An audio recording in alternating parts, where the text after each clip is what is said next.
From the medicine in your cabinet to the fabric of your clothes, you're interacting with the world of organic chemistry.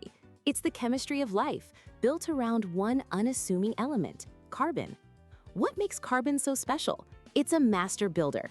It can form four strong, stable bonds with itself and other elements, creating a nearly infinite variety of long chains, complex rings, and intricate 3D structures.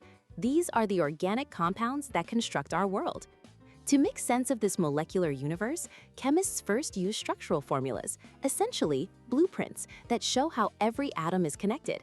But here's where it gets fascinating. Sometimes you can have the exact same set of atoms but arrange them differently.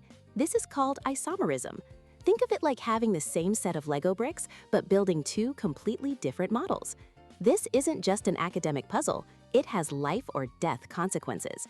The drug thalidomide had two isomers. One was a safe sedative, while its mirror image twin caused devastating birth defects.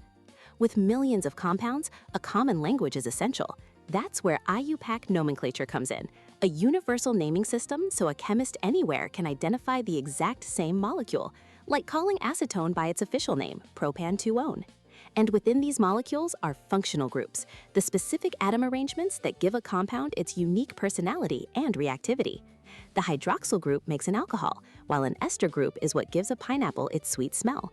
So organic chemistry isn't just about memorizing rules, it's about learning the fundamental grammar of the molecules that build our bodies and our modern world. It's the foundation for creating new medicines, sustainable materials, and understanding life at its most basic level.